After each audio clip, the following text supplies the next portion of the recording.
tal? Bienvenidos a un nuevo ciclo de entrevistas. Y la entrevista de hoy, yo siempre digo que es un gusto recibirlo, pero en este caso redoblo el agradecimiento de tenerlo porque vamos a tener una rica charla con una personalidad de Pilar. Yo creo que si hay una personalidad de Pilar, hoy tenemos una, pero por sobre todo en lo personal, yo me crucé muchas veces en su camino, ¿no? En su camino profesional, muchas veces en cuestiones, reuniones sociales, y hemos compartido mucho, eh, pero siempre con un toque de humor esos encuentros y siempre disfrutando las charlas que hemos tenido. Así que para mí hoy es un gusto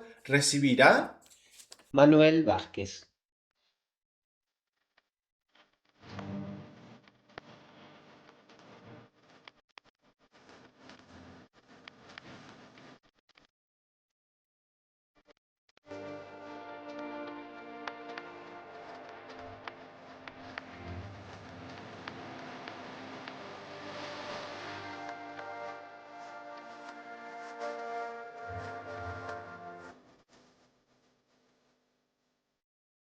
Manuel. Bienvenido. Bueno, muchas gracias, gracias por la invitación.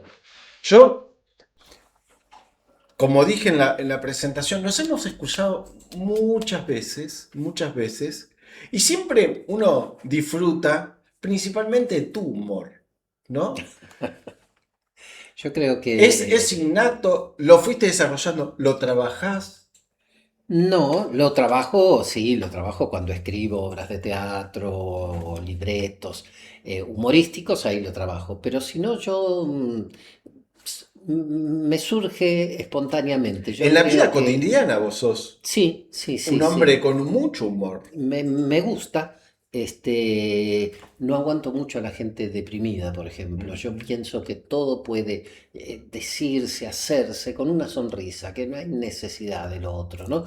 Y en el teatro yo pienso que el humor es el puente que acerca más el escenario a la platea. Claro, claro.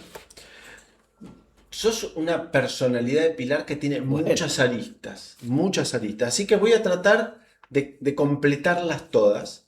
Me dale. gustaría que me cuentes tu infancia, tu escuela, tu secundaria, porque ahí me parece que uno se forma muchísimo.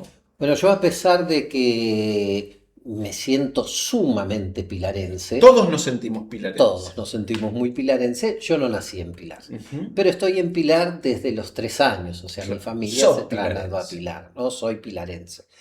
La primaria la hice en el Instituto Modelo, que estaba recién Exacto. fundado en esa Ujú. época, la secundaria en el Verbo Divino, y después estudié en el profesorado del Verbo Divino, que fue un Claro. profesorado que duró 4 años nada más.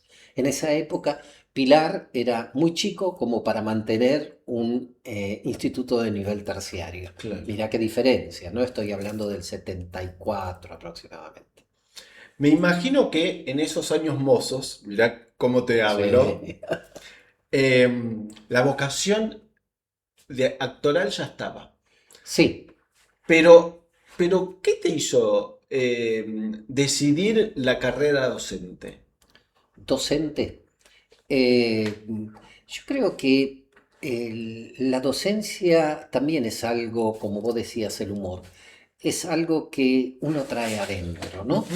A mí me gusta explicar, me gusta pasar el poco, mucho conocimiento que tengo, y hay algo que es natural, que es lo didáctico. Después se perfecciona, como cualquier actividad, pero Ujú. tiene que haber una inclinación hacia lo didáctico, ¿no? Y por otro lado, siempre me divirtió mucho trabajar con jóvenes.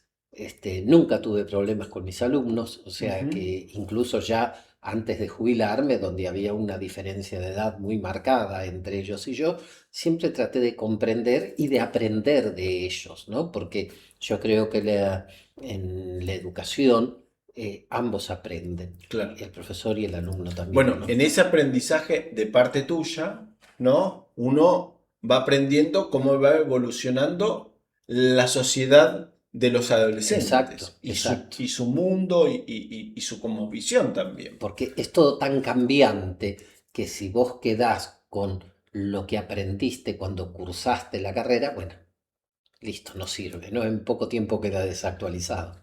Me surge una pregunta que tiene que ver con tu rol docente. ¿Cómo conviviste con la tecnología?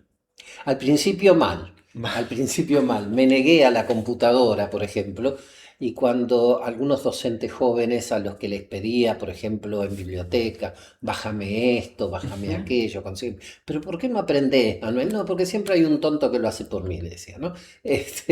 Hasta que me di cuenta que era una negación estúpida Ujú. y bueno, comencé a aprender con mis hijos. Claro. Pero además, esa relación con el alumno, que Sí. también lo atravesó la tecnología, ¿cómo conviviste eso? Bueno, a mí me parece que cuando dejé de tener yo este prejuicio, Ujú. inmediatamente comprendí lo importante que era incorporar la tecnología, ¿no? Yo no entendía a los profesores que seguían, de matemática, por ejemplo, que seguían exigiendo manejar la tabla de logaritmos cuando tenían las máquinas y Claro. podían hacerlo. Entonces, ¿por qué se hacía? Porque a mí me lo enseñaron, yo lo voy a repetir. Yo, para mí eso no tenía mucho sentido, ¿no? Es como si nosotros hoy para enseñar lengua continuásemos enseñando verbos de memoria. Claro. Yo sé que los puristas van a decir, pero los jóvenes hablan como la mona. Yo les digo a esos puristas que lean en las redes lo que escribe gente que tiene más de 50 años y también está escrito para la mona. Claro. O sea que el No método es una tampoco cuestión de edad. no sirvió ahora ni sirvió entonces, ¿no? No, pero a mí me parece que el tema de las redes sociales, este tema de la escritura, por lo menos en este mundo donde vamos a la inteligencia artificial, bueno, escribir en las redes y descubrir que hay grandes plumas en las Por redes, a mí supuesto, me ha por sorprendido. supuesto. Además, el hecho de estudiar, el hecho de aprender, tiene que ser un hecho divertido, Claro, ¿no? claro. Tiene que entretener, tiene que divertir, tiene que dar placer. Si no, no sirve. Si yo les digo, por ejemplo, como profesor de literatura, bueno, chicos, prepárense porque esto no es una materia para estudiar. La literatura es para disfrutarla. Claro. Ustedes den un libro, mediante ese libro viajan a otro país, pueden conversar con personajes que fallecieron hace cientos de años y saber qué opinaban y todo esto. Y los chicos se entusiasman con este discurso. Y le digo, bueno, ahora saquen el mío sí. Y si queda alguno vivo, saquen el Quijote. Bueno, Claro, listo. ¿Dónde estaba lo divertido? claro, claro. Manuel, y la vocación actoral fue en Eh, paralelo? Sí, como casi todos los que se dedican al teatro, al arte escénico, esto surge en la infancia, ya en la escuela, ¿no? Cuando tuvimos docentes que nos guiaron a hacer algo de esto en los actos escolares y este tipo, yo me ofrecía habitualmente junto con otros compañeros a hacer esto. Y posteriormente en la secundaria, por suerte, tuvimos un muy buen profesor de literatura que no solo nos entusiasmaba con lo que hacíamos, sino que organizaba también puestas en escena de obras cortitas. Esto estoy hablando del año 69 Ujú. aproximadamente, y allí me ¿Y te gustó, acordás del profesor? sí, Clemente Ruppel, sí, era un sacerdote del Verbo Ujú. Divino. Y me gustó, y bueno, me contacté con la gente que hacía teatro en Pilar, que en esa época era el Teatro Municipal de Pilar, se llamaba un grupo de teatro oficial, digamos, ¿no? Ujú. Y me incorporé allí en 1970 y desde allí continúo. Y has hecho un gran camino, una gran trayectoria, y en ese sentido, yo pensaba que vos también fuiste, me imagino que dentro de ese grupo municipal, que surgió la idea del teatro municipal, ahí De construir una sala, de construir la sala. claro. El teatro, ojo, Porque eso era el mercado. el mercado del municipal, el abasto. Sí, lo que sucede es que primero quiero aclararlo, ¿no? Ujú. La actividad teatral en Pilar es muy anterior a la actividad teatral del municipio. O Exacto. sea, había grupos, de los grupos que se llamaban vocacionales o filodramáticos, Ujú. con directores como Amílcar Álvarez, Fefo Ferrandís, ¿no? Gente muy querida, muy conocida de Pilar, que daban obras de teatro, fundamentalmente en el Club Esportivo, en el Club Atlético, en la Sociedad Española, que ahora no existe. Ujú. Luego surgió el Teatro Municipal, Bien. ¿no? Y en esa época El vocacional, lo que vos querés decir es es lo que hoy llamamos teatro independiente. el teatro, pero fue fundacional de esa movida Y sí, cultural sí, de Pilar. indudablemente sí. Ujú. Y dábamos teatro con este grupo que se llamaba el Teatro Municipal de Pilar. Dábamos obras de teatro en el salón del ex salón del Consejo Deliberante, o sea, en el primer En el piso del primer piso. municipio. También en la escuela 26, donde se cedió Bien. el salón de actos como para hacer una especie de teatrito.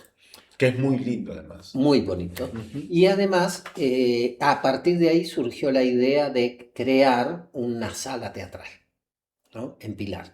Y estaba ese lote, digamos, ese predio que ocupaba el mercado municipal, que ya no cumplía con esas funciones, tenía muy pocos Ujú. puesteros, y la municipalidad, bueno, decidió este, que sí, cederlo para hacer ahí el teatro.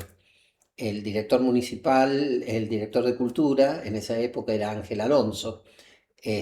Así que él nos invitó a unos cuantos a conformar una asociación cultural, más que nada para conseguir los fondos y también para administrar esos fondos, porque tenía que ser algo que la comuna revisase, pero Bien, tenía que ser manejado por una institución autárquica, digamos. bien. Y allí se construyó el Lope de Vega. Y se construyó en Lope de Vega y fue una sala que tiene 200, 240 creo, sí, ¿no? ¿no? 240 Sí. localidades.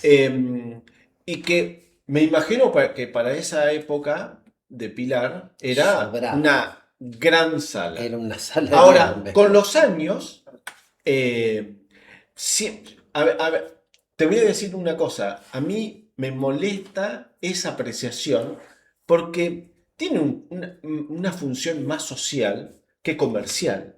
Pero siempre se lo relacionó al teatro municipal de que como tiene esa cantidad de localidades, no es comercial, entonces no se podía traer, por ejemplo, las giras que se hacen en... Y eso Esa es una realidad. es una realidad, pero en realidad no estuvo orientado, pensado para otra cosa que no sea para cumplir un rol social y para darle un lugar A los grupos a los grupos locales. En locales. realidad, al grupo local, cuando se formó, Ujú.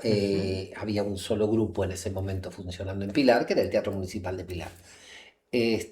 Pero fíjate el tamaño de Pilar de aquella época, que no se inauguró con la idea de limitarlo a una sala teatral.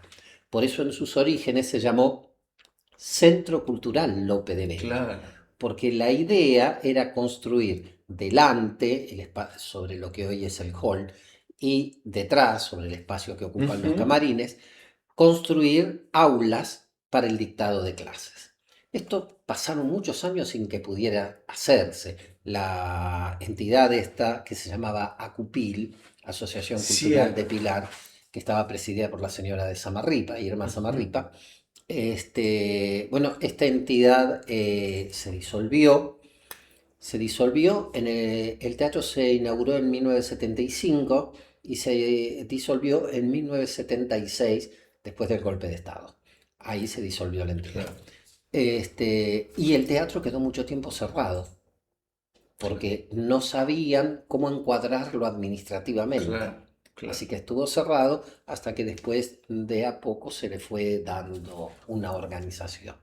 Recordame el acto de inauguración. Fue De, muy lindo, muy emocionante. muy emocionante. No me acuerdo a qué personalidad habían traído, Bueno, es una de las... porque me la has contado, me acuerdo una charla que me has contado toda esa charla, pero no me acuerdo a la actriz que habían invitado. Se había elegido como obra para inaugurar el teatro Israfel de Abelardo Castillo. Entonces pensaban a quién invitar del elenco que había estrenado la obra para que viniesen a acompañarnos en la inauguración, actuando en la inauguración. Indudablemente, la personalidad más importante de la época de esa obra que había actuado era Milagros de la Vega, Exacto. que yo me enorgullezco mucho porque yo después estudié teatro con ella, ¿no? Y se la nombró madrina del teatro y vino a actuar durante la inauguración, junto con Alfredo Iglesias, que también era un actor con mucho renombre en ese momento, fundamentalmente por los programas en los que actuaba en televisión, ¿no? Claro. Y también en cine. Así que con ellos se inauguró el teatro, por supuesto, con la sala llena, y que sí, para la población que teníamos era un triunfo llenarla, Claro. y pese a que gran parte de la población, y a veces es bueno decirlo, estaba en contra, porque la misma noche en que se inauguró el teatro se arrojaron panfletos donde decían, mientras no hay vendas, gasas en el hospital, hoy se inaugura un teatro. Como si una cosa tuviese algo que Claro, ver con la otra. claro. Si esperamos que todo lo de salud esté resuelto antes de poner apoyo a la cultura, a la educación, a la justicia, bueno, no se hace nada, verdaderamente. Y el cambio de nombre Yo que no estoy de acuerdo surgió. con el cambio de nombre. Precisamente fue Ángel Alonso Ujú. el que propuso e impulsó que el teatro se llame Lope de Vega. Y no estoy de acuerdo, primero porque a Alonso no le hubiese gustado que su nombre estuviese en el teatro. Claro. Segundo, no estoy de acuerdo tampoco porque yo pienso que un cambio de nombre es como sufrir una capitis diminutio, ¿no? O sea, como hiciste algo que estuvo muy mal, entonces le saco tu nombre a tal edificio público y se lo cambio por otro. Por ejemplo, después que nuestro revisionismo sabe que Roca eh, fue un asesino de pueblos aborígenes, Ujú. sacarle el nombre a una calle Roca no me parece mal. No me parecería mal que le sacasen el nombre Rivadavia a las principales calles de muchos pueblos.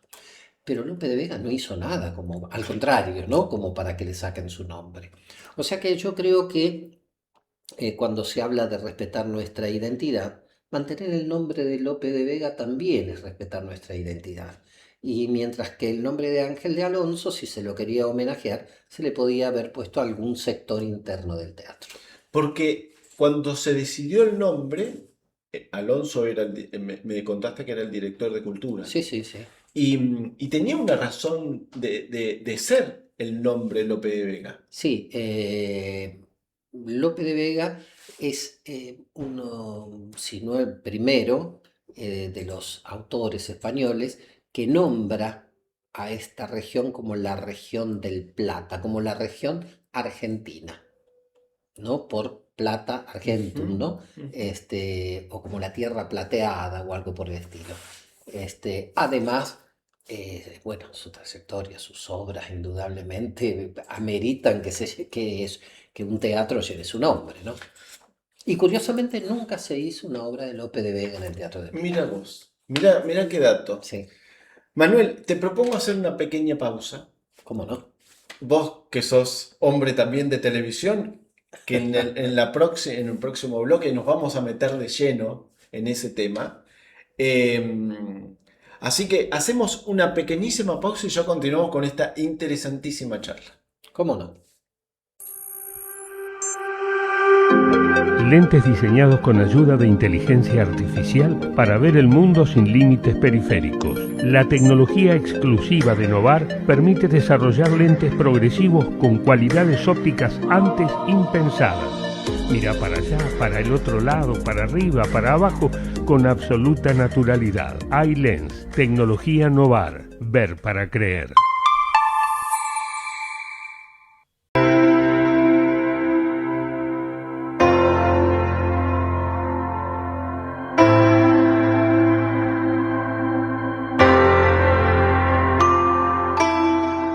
Bedson es una empresa con presencia global que produce y comercializa sus productos en los 5 continentes.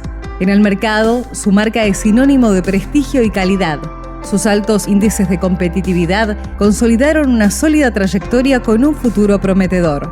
Fundada en 1979 en Pilar, provincia de Buenos Aires, Argentina, Bedson sigue renovando día a día su compromiso con el bienestar de la salud animal y la innovación. No buscamos la última noticia, sino la información que te hace entender el mundo donde vivís. Noticiasindustriales.com.ar.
Manuel, continuamos Sí. en esta charla.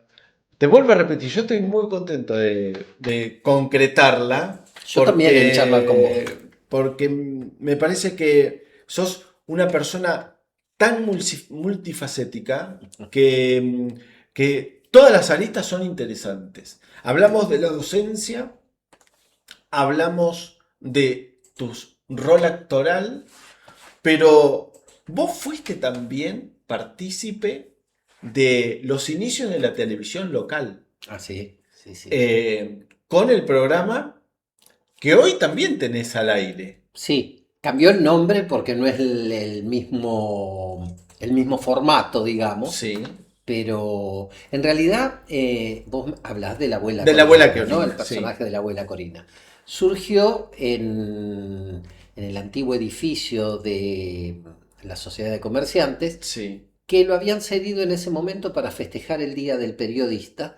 Entonces, quienes teníamos o trabajábamos en medios locales de diarios, yo en esa época tenía un periódico, Ujú. hicimos un asado. Y haciendo un poco el humor, como vos decís que a mí me gusta, Sí. comencé a imitar a una señora de Pilar, una señora grande, muy mayor, y Roaldo Barbesini comenzó a darme charla. Bueno, esto fue todo muy divertido ese ratito. Y cuando terminamos de almorzar, Barbesini me dice, ¿por qué no te venís por la radio a la mañana, en el programa de la mañana? Y cuando yo comento las noticias, vos también la comentás desde el punto de vista de esta vieja. Bueno, y así comenzamos a hacer la abuela Corina. ¿Año? ¿Te acordás? Sí, 88. Mirá. 88, 1988.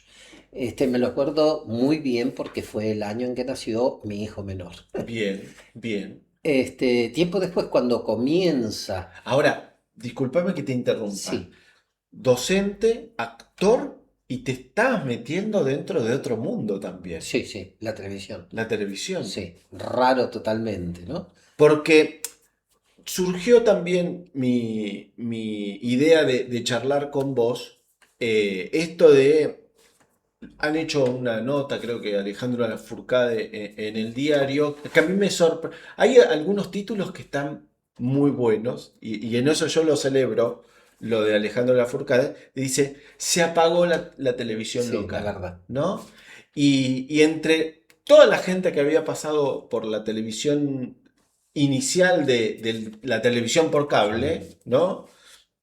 Me llamó la atención este programa de la abuela Corina, y creo que después de eso vos tuviste mucha participación en la televisión local. Sí, tuvimos 3 programas al mismo tiempo. En un momento hacíamos La Abuela Corina, el programa se llamaba Cenando con la Cenando Abuela la... Corina, porque habíamos hecho una especie de parodia del programa de Mirta Exactamente. Legrand, ¿no? Después teníamos un teleteatro unitario que salía una Ujú. vez por mes y tuvimos un programa, un concurso de preguntas y respuestas para chicos de colegio secundario que se llamaba Lo Sabemos. 3 programas teníamos en el aire. A mí me parece que También la televisión de Pilar tenía muchísimo público, exactamente, muchísimo que hoy público. todavía lo tenía. Mucha gente Sí, estaba... mucha gente todavía escuchaba el noticiero. Exactamente, El fútbol, en aquella época que transmitían los partidos de fútbol, competía con los canales de aire exactamente. tranquilamente. Y me acuerdo un programa también de De automovilismo. automovilismo con Marina Perlo. Sí, sí, Exactamente. sí. Entonces yo creo que esa trayectoria del canal local que le ha pasado a muchos pueblos de la provincia de Buenos Aires, ¿no? Es decir, surgían a veces ideas que eran buenísimas. Yo tengo muchas anécdotas en ese sentido, pero no importa lo mío, importa lo tuyo, tu historia. Y la abuela Corina hoy sigue estando en el aire. Y Sí, mi pregunta es, ¿te sorprende eh, que esté s- vigente? Que tenga esa... Que vos también le des vida a ese personaje durante tanto tiempo y que se adapte todo el tiempo a distintos tiempos. yo creo que para mí Ujú. lo que me facilita es que hace 38 años atrás me costaba mucho hacer una vieja. Hoy día ya no estoy tan lejos de Bien. poder hacerla. Entonces es en algunas cosas más sencilla, ¿Te ¿no? puedo comprometer en algo? En que haga la abuela. No. Me dijiste que cuando vinieron acá en ese asado, Sí, vos imitabas a alguien. ¿Tenía nombre y apellido sí, ese? sí, pero No, no no. lo vamos a decir. Solamente quería Sí, sí. saber si tenía nombre y apellido. Yo le mantuve el nombre. Se Bien. llamaba Corina también, ¿no? Ah, bien. Le mantuve el nombre. Ella se divertía mucho después con el Me programa. parece. Eso, esas historias. Sí, sí, ella se divertía mucho. Te digo, nosotros lo hacíamos por la radio con Barbesini, en la radio Difusora América, que era una Claro. radio de cable también en esa época. Que Y- estaba en San Martín e Independencia. sí, exactamente. San Martín y Gamboa. Y Y Gamboa. Gamboa. Después, cuando vino, cuando llegó la televisión, Barbesini me dice que él estaba como gerente del, del canal, digamos, y me dice que los directivos del canal me invitaban a hacer el programa, a hacer un programa con la abuela Corina. Y yo nunca se me había ocurrido llevar la abuela. Una cosa era hacerla por la radio, donde cada uno imagina a su personaje como quiere, como cuando mi madre escuchaba el radioteatro, ¿verdad? La tenías que vestir La tenía ahora. que vestir y tenía que afeitarme. Yo en esa época tenía barba grande, negra tenía. Este, tenía que afeitarme, tenía que vestirme. Yo digo, con mi altura no es lo que yo pensé para este personaje, que pensaba un personaje más bajito. Así que empecé a buscarle la vuelta y bueno, como todos, me dijeron hay tanto y dije sí lo hago. Claro, claro. Eh, También, hay que reconocer que era una televisión que se producía. sí, sí, sí, Se sí, sí. producía mucho desde el contenido, pero también de lo comercial, porque era un boom la Era un boom. televisión Con decirte local. que cuando hicimos el programa, por ejemplo, de los teleteatros, estos unitarios, era todo hecho en exteriores, no había Claro. decorados. Nos invitaban, no era necesario ir a pedir las locaciones. ¿Por qué no vienen a grabar a mi casa que tengo un lindo parque? ¿Por qué no vienen a grabar a mi casa cuando necesiten un lindo living que yo tengo un living amplio? Nos invitaban a eso. También en Era otra épocas sociedad, Manuel, era otra también. sociedad. Y en épocas de elecciones, por ejemplo, los candidatos locales, bueno, nos pedían asistir al programa, arriesgándose al humor de la abuela, Claro, ¿no? Se claro. arriesgaban a eso. Pero era otra. quiero hacer un paréntesis y Sí. preguntarte, vos viviste ese pilar pueblo Ah, sí, claro. y vivís el pilar hoy, Sí, sí. ¿no? Lo has llevado no solamente al teatro o a programas de televisión, sino además lo has hecho con pluma, Así. ¿no? Eh, ¿Cómo ves esa evolución del pueblo? ¿Cómo se vivió ese pueblo en vos? ¿Y cómo sentís hoy Pilar? Bueno, voy a caer en un lugar común, ¿no? Ujú. Antes nos conocíamos todos, Claro, ese sería el claro, lugar común. Entonces incluso el humor hubo que cambiar, porque cuando vos te claro. referías a alguien, eh, sin nombrarlo, todo el mundo sabía de quién estabas hablando. Hoy ya eso desapareció. E incluso las costumbres, los edificios, todo lo que fue desapareciendo, los nuevos pilarenses no lo conocen. Entonces hay que dirigirse a ellos de otra manera. Yo escribí 2 libros sobre mitos y leyendas de Pilar. Sí, Y en esos aparecen todas esas cosas de ese Pilar que desapareció, pero que a muchos les interesa porque, por ejemplo, vamos por la 4ª edición de los libros claro. y yo en ningún momento pensé que la gente iba a tener este interés en leer esas cosas. Tenés mucha intuición para armar productos. En ese caso no es mérito mío. Yo escribí una columna en el diario regional Ujú. y que salía los sábados sobre mitos y leyendas de Pilar. Y de ahí surgió. Surgió que a medida que fueron saliendo estas columnas, muchos pilarenses, todavía nos conocíamos todos en Claro. Pilar, me decían, Manuel, ¿conoces la leyenda esta de la mujer de blanco que se aparece camino a Celaya? No, la verdad que no. ¿Y sabés quién me la puede decir algo sobre esto? Contarme. Sí, hay un señor que tal. Y yo iba con el grabador y grababa. En algunos casos era tan interesante que incluso no tuve que desgrabar mucho, Claro. sino que son casi textuales. En otras creé un personaje que cuenta eso, ¿no?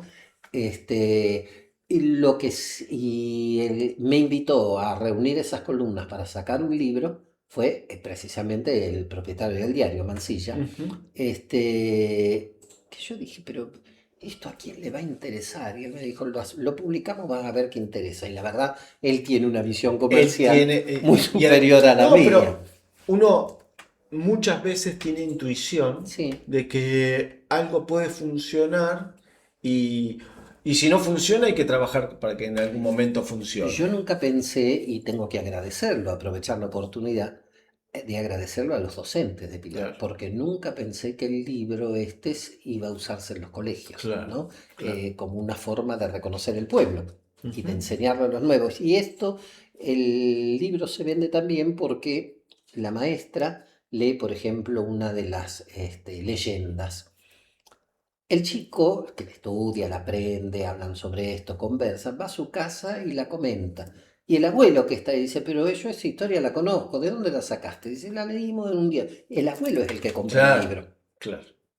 Y esas columnas arrancaron casi también con la televisión en Y los sí, 90. sí, sí.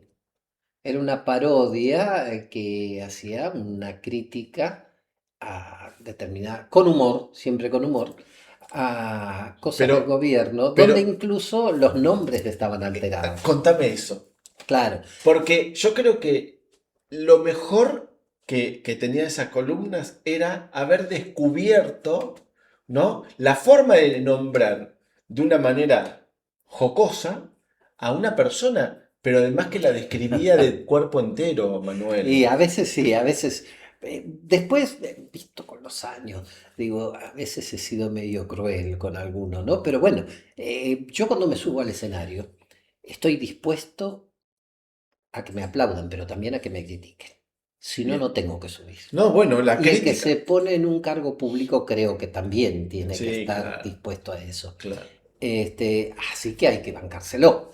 Este, en ese momento los nombres, que era lo que yo te decía, eran reconocibles Claro, detrás. claro. El nombre Crónica de Vetusta, Vetusta no es original.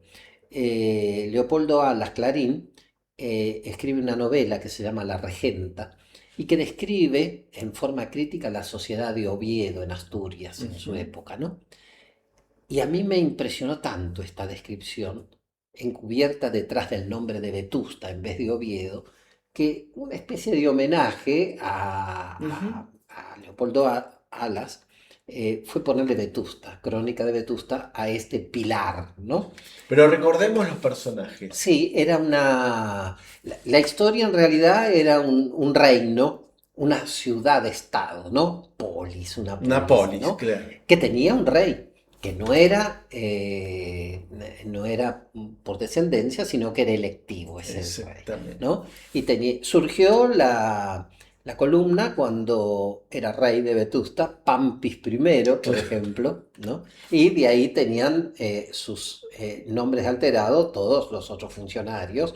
Después, el niño, no me acuerdo cuánto, el infante, no me acuerdo cuánto, que era Sergio. Sergei I. Sergei I y su mamá, que se divertía mucho con eso, incluso un día me dice, ¿por qué? Lo único que no me gusta es que insistas con mi cordura.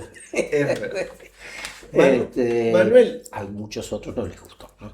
no, no, es lo que vos decís. Hay algunos que le puede gustar. Bueno, Y sí, es parte del juego, sería, ¿no? sí. Por ejemplo, bueno, esto no sé cuándo sale, pero me Em, parece que uno tiene que aguantar cuando está en un cargo público o sí, gobernando, ya sea desde un municipio hasta los más altos puestos del Estado, tiene que aguantarse la crítica exactamente. Y convivir y también. Uno tiene que aprender a convivir. convivir. Hemos hablado de muchas facetas. Me sorprendió lo del libro que me acordaba, pero que fue un hallazgo y que pensaba, Manuel,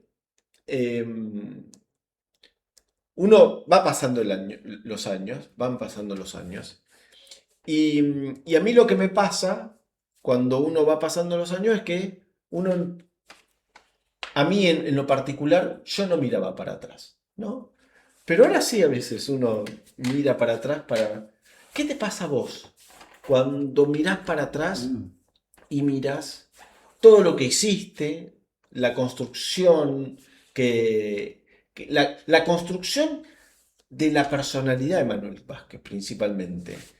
La familia, porque la familia también juega un rol totalmente, fundamental. totalmente. Y que si uno no tiene esa familia, uno no se siente libre para hacer las otras cosas, porque en algún momento tu día, me imagino que arrancaba muy temprano y terminaba muy Sí, tarde. sí, sí. Pero conté con el apoyo invalorable, conté y cuento, Ujú, porque hacemos todos juntos el apoyo de mi esposa, ¿no? claro, Nené, que siempre hemos hecho las cosas juntos. claro, O sea, en el teatro, por ejemplo, claro.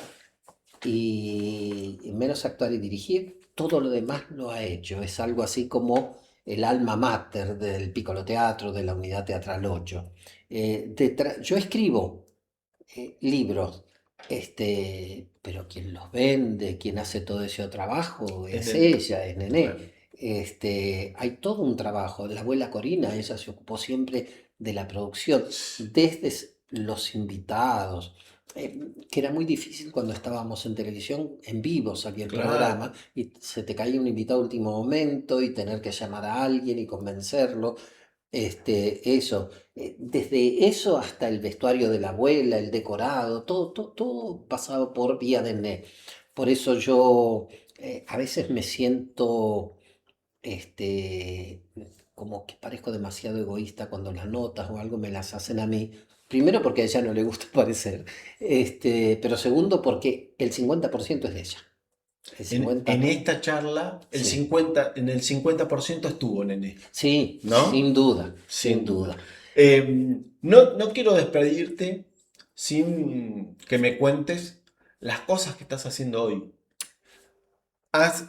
Venís teniendo una relación muy larga y muy fructífera con la sociedad italiana, porque ahí también está el Piccolo Teatro. Y estás ahora pasá el chivo Sí, de las clases de italiano. sí, estamos en la Sociedad Italiana ya desde hace como 6 años aproximadamente, poco antes de la pandemia, Ujú. dando clases de italiano, un curso de italiano que fundamentalmente a lo que tiende es a poder hablar en italiano. La mayoría no quiere mucha gramática y eso, Ujú. si bien Entender. entender y hablarlo.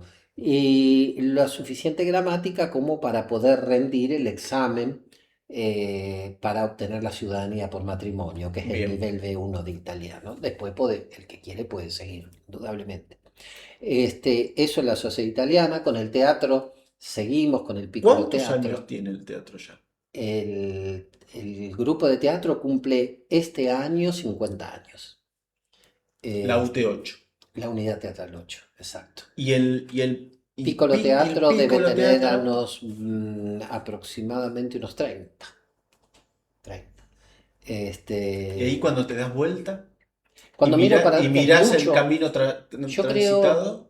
yo creo que por eso no creo mucho. ¿Cómo es esto de que uno se hace a sí mismo? ¿Cómo se llama? No me sale la palabra ahora. La meritocracia. Ujú. Yo pienso que uno pone lo suyo, pero siempre hay alguien que lo ayudó. Nadie se hace solo, nadie Claro, se hace solo. Entonces yo cuando miro para atrás, lo único que tengo es agradecimiento hacia claro. toda la gente, hacia quien tuvo confianza en editarme un libro, hacia quienes nos facilitaron el espacio para abrir un teatro, hacia quienes confiaron hace 50 años que teníamos 20 y pico y me otorgaron la dirección del grupo teatral. Este, siempre uno tiene que agradecer a alguien, a mis hijos, a mi mujer, a ustedes, al periodismo que difunde siempre nuestras Claro. cosas, todo lo que hacemos, a Barbesini, que gracias a él nació el personaje de la abuela Corina. Siempre hay para agradecer para atrás. El que cree que ha hecho algo solo está muy equivocado. No me equivoqué de esta charla, Manuel.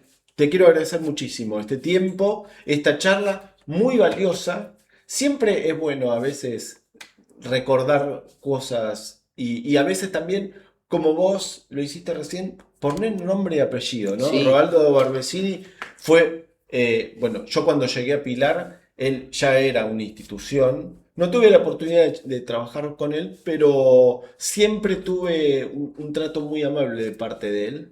Así que cuando uno recuerda a todas esas personas, yo este año cumplo 27 años de que vine a trabajar a Pilar. Entonces uno también, por eso te digo, cuando uno ve para atrás, dice 27 años, ¿qué pasó en todos estos años, claro, no? sí, uno mira así. Y hoy vos me decías a quién le debía comenzar con el teatro, a quién le debía Ujú. esto, a quién le debía otro. Y yo, hay alguien, mi inclinación por la literatura. Hace un rato vos hablaste fuera de cámaras, de Sonia Ujú. Lempeye. Y mi inclinación por la literatura se la debo a su madre, a Edelma Claro, Lempeye, que fue la claro. bibliotecaria de la Biblioteca Pública de Pilar durante añares y que guió eh, mis lecturas desde que estaba, digamos, en primero o segundo año de la secundaria. Importantísimo, Sí, importantísimo. Y que ahí te dieron las herramientas para totalmente. después desarrollar lo que terminó siendo Manuel Vázquez. El que no lee, y esto para todos los que escuchen, el que no lee nunca va a escribir. Es verdad eso. Gracias, Manuel. Gracias Gracias por a esta todos. charla. Gracias a vos y felicitaciones por tu hija. Muchas gracias, muchas gracias. Nosotros nos reencontramos en la próxima entrevista. Muchas gracias. Hasta entonces.